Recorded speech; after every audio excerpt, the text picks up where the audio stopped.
Bonsoir à toutes et à toutes. Alors là, une vidéo pour vous présenter un petit projet très simple de coulage et de tournage bois époxy.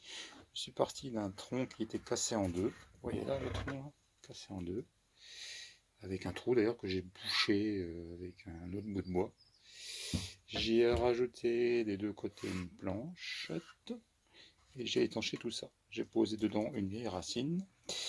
L'idée, c'est de couler en époxy tout ça et d'en faire quelque chose de rond, ce qui fait que théoriquement, je devrais avoir du bois d'un côté, du bois de l'autre, et de l'époxy coloré des deux côtés. Je vais préparer la résine de coulage, couler tout ça, et nous passerons au tournage. Préparation de la résine époxy pour le coulage. Donc là, j'ai décidé de... Alors on tourne doucement, hein, bien sûr, pour bien homogénéiser ça. On tourne suffisamment longtemps, dans les deux sens, bien sur les bords. Et là, j'ai décidé de mettre de la résine bleue, de couler mes sujets avec de la résine bleue. Voilà, la résine est maintenant coulée.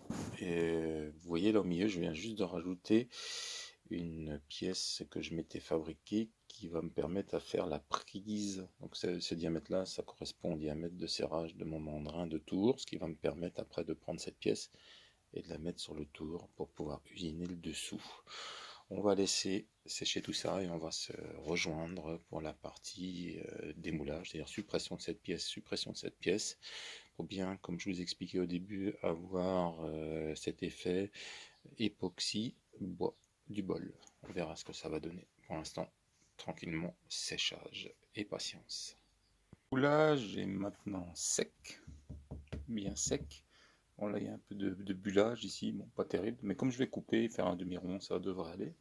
L'effet que je voulais ici de débordement d'eau a l'air de marcher, donc ça on va essayer de le conserver au tournage. Je vais quand même par sécurité revisser ça sur le fond pour être sûr que quand je vais le prendre dans le main, ça va pas bouger.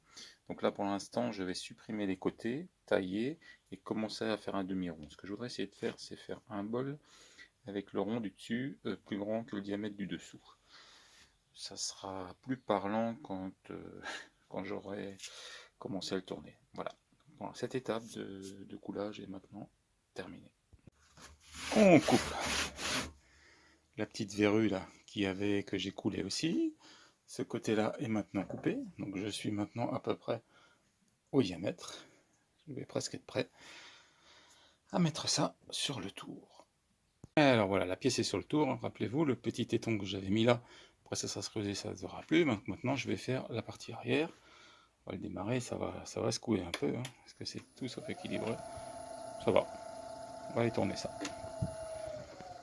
Une étape intermédiaire du tournage, voilà à quoi je voulais en arriver. C'est ce que j'essaie de vous expliquer, c'est que je voudrais laisser le plateau du dessus, avec l'effet de coulée, l'effet de coulée qui est là, voilà, l'effet de coulée d'eau, et le dessous, mettre en demi-rond. Ah, vous voyez que la résine est pas terrible.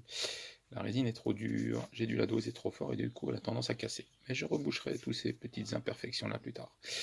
L'opération maintenant va consister à faire un trou ici, que je puisse tourner la pièce et la prendre avec le mandrin dans l'autre sens. Et après, reboucher ce même trou avec une plaque, une jolie plaque de bois que j'aurai découpée au bon diamètre.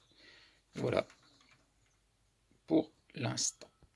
Voici le trou de fait. Je vais donc retourner la pièce et la prendre avec le mandrin de ce côté-là pour commencer la partie creusage de l'autre côté. Début du creusage. On voit bien la racine que j'avais mis dans le fond qui est restée. Donc on va creuser tout ça maintenant tranquillement et garder tous ces effets là si je peux. Alors, si nous y sommes, l'opération de creusage est maintenant terminée. Je vais éteindre. Je viens juste de finir. Donc cette opération de creusage est terminée. On va passer à une opération de ponçage maintenant pour dégager proprement tout ça. Voilà, ponçage. Première opération de ponçage gros fait. On va attaquer le ponçage fin, puis la cire, puis le lustrage. Donc là, pour l'instant, le gros du ponçage est fait. On va passer à la ponçage plus fin. Le ponçage fin est maintenant terminé. Je ne sais pas si vous voyez bien l'effet que ça donne. Je vais attaquer le lustrage. Là, je tente de la cire d'antiquaire. Je ne sais pas du tout ce que ça va donner, je tente. Là, ce coup-ci, je vais tenter un lustrage avec un outil. Je ne sais pas ce que ça va donner. C'est un truc qui restait dans mes tiroirs, donc je vais tenter de tout simplement de l'extrait d'ensemble de la pièce et de voir ce que ça donne. On va voir ça après, à la sortie et à la lumière. On va voir après. Opération suivante, tourner un téton qui va s'adapter dans le trou qui me servait à tenir le mondre. Donc on va mettre ça, coller, couper à ras, et ça devrait être propre derrière. C'est parti.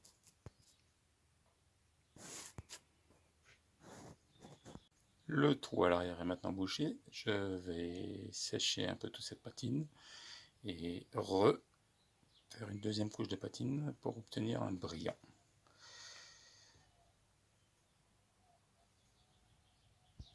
La pièce est maintenant terminée. Alors c'est loin d'être parfait, hein. Je suis totalement amateur, c'est juste pour se faire plaisir. Le bol, le voici, le voilà.